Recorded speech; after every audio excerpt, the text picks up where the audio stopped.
Good morning. It's a pleasure to be here. It's great to see all of you here. I'm just going to load my slides.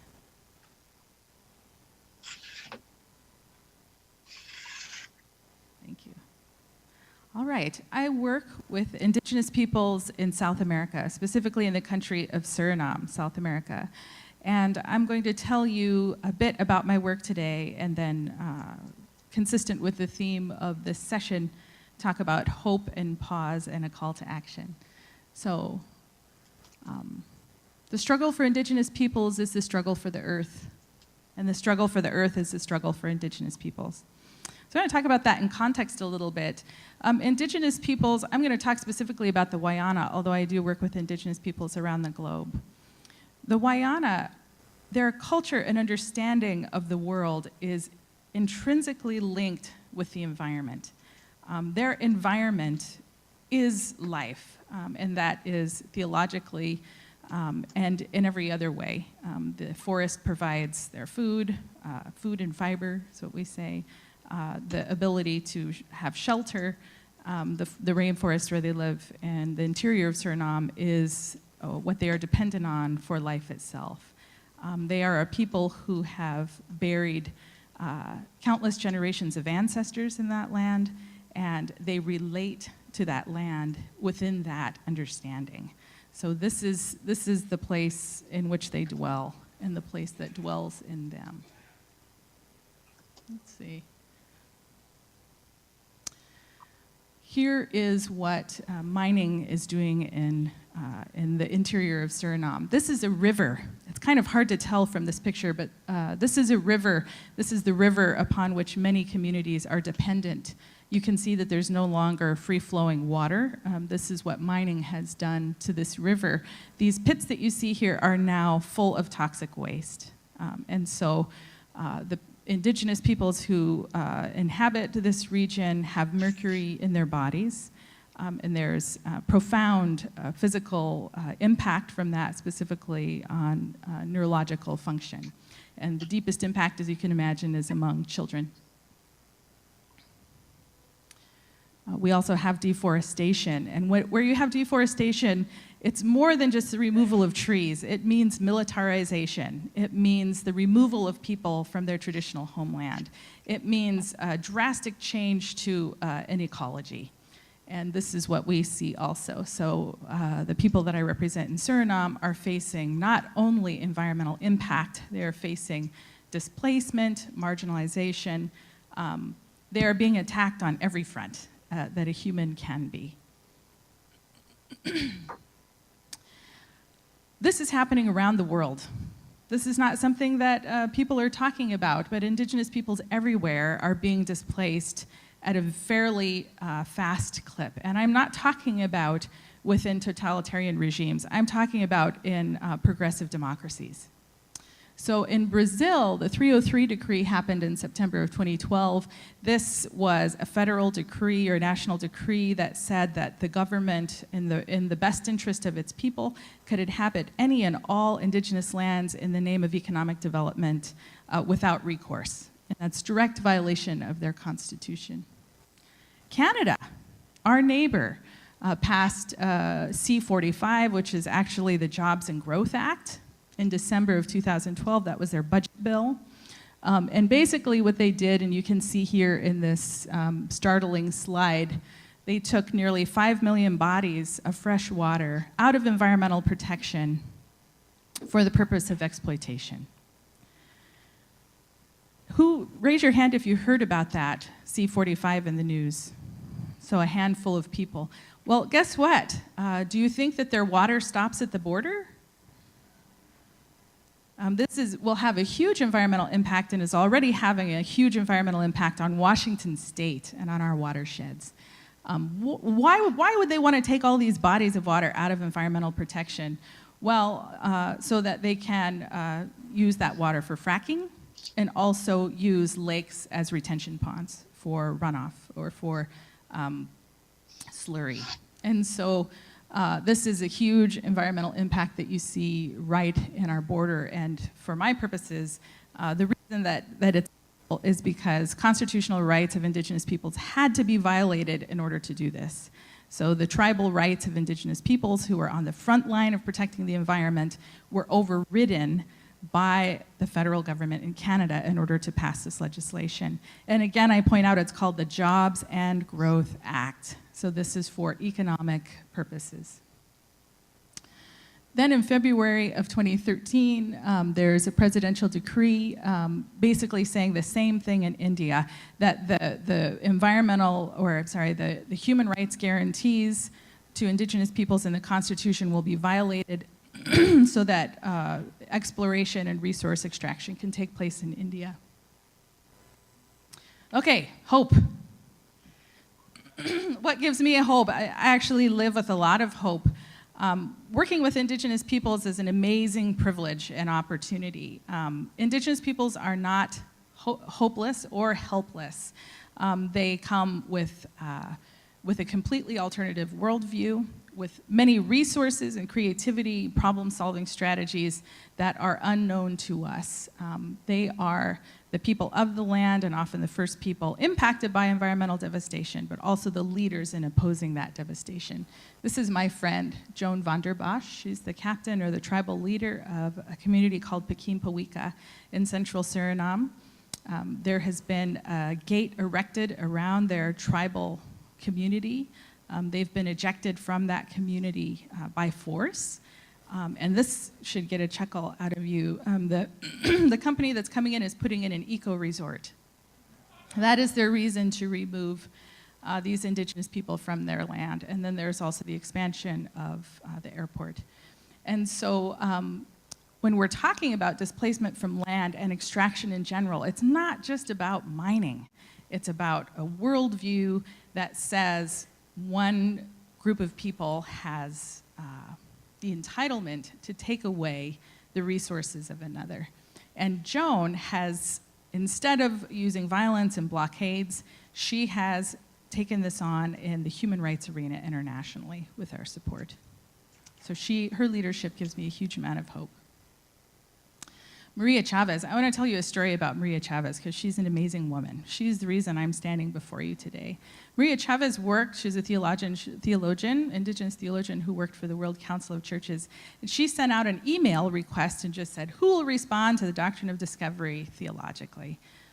Please write to me if you're interested in being involved in this project. And I wrote and said, sure, I would be interested in that. It pertains to indigenous peoples. And she said, you're the only person in the world who responded.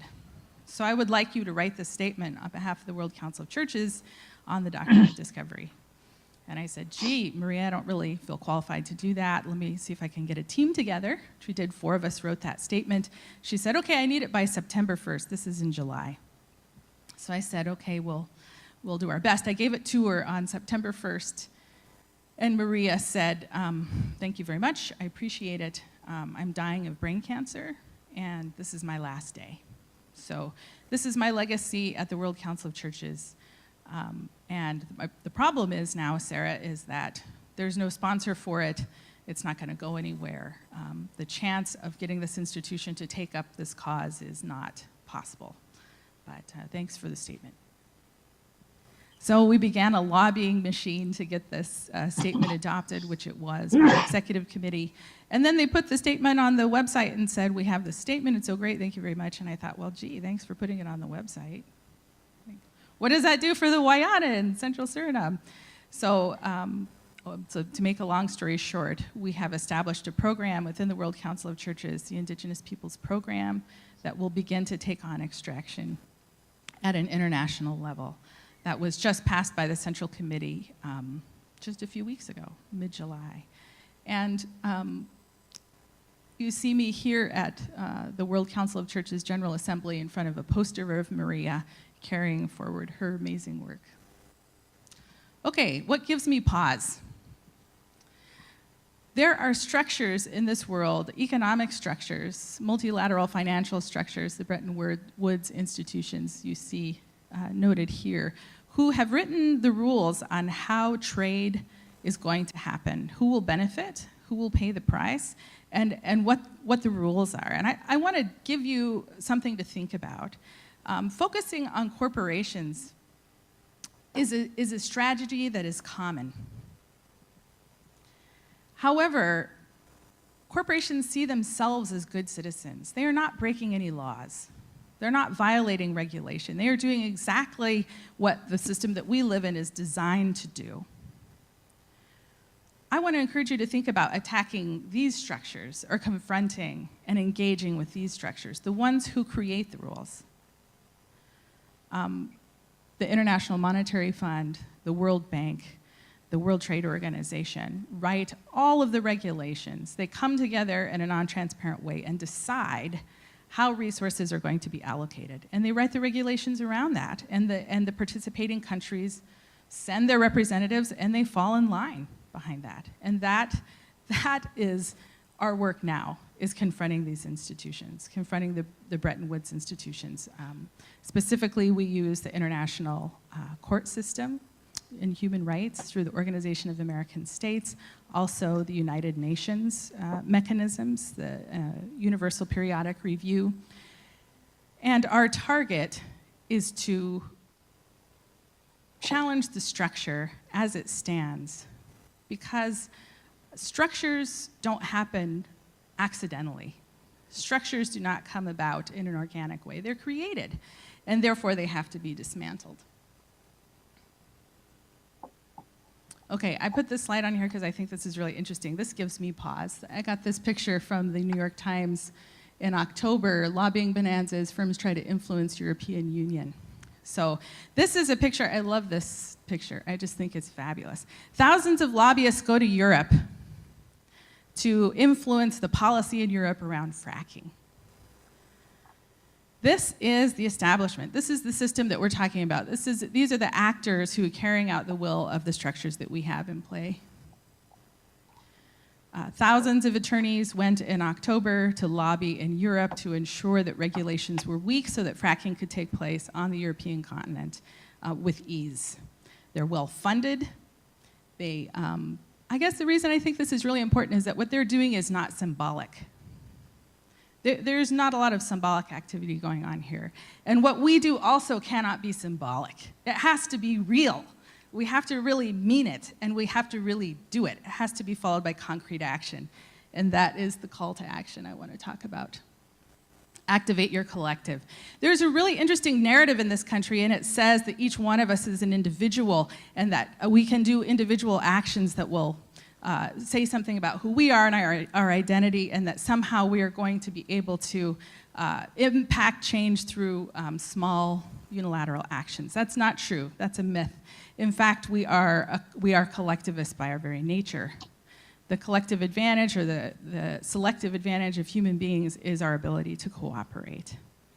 So here's my challenge to you. Each one of you belongs to a collective. What is your charge to the collective that you're a part of? I believe strongly that if our collectives confront the institutions that are creating this economic structure that is heading us 100 miles an hour, as Phil said, in absolutely the wrong direction, they will have to address that. They do have to address that. And I, with a very large collective, am working hard at confronting those structures daily, through the human rights mechanisms and through the very weak systems that exist through the United Nations and through the Organization of American States. But more importantly, think about what would happen if the entire church, that is the Catholic Protestant church, just the Christian church, said, we want to meet with you, International Monetary Fund. We want to meet with you, World Bank, because we want these regulations to change. We want the way business is done to change fundamentally. We are investors. As investors, we have the power to shape the way that the structure is dealing with Indigenous peoples and with all of us. And to think that some minuscule action that you are going to do is enough, it isn't. You're members of churches, you're members of this university, you're members of other collectives, and we have to influence our collective to resist this. We are empowered to do that. We're able to do that. And I'm going to end my brief comments with a quote from Frederick Douglass. If you don't mind, I'm going to read it. Those who profess to favor freedom and yet deprecate agitation are people who want crops without plowing up the ground. They want rain without thunder and lightning. They want the ocean without the awful roar of its many waters. This struggle may be a moral one, it may be a physical one, or it may be both moral and physical, but it must be a struggle. Power concedes nothing without a demand. It never did, and it never will. So as you're leaving this conference, I want you to think about, is the kind of coffee I drink going to make the difference? Is that my contribution? We have to be thinking in concrete ways that move beyond the symbolic. Thank you.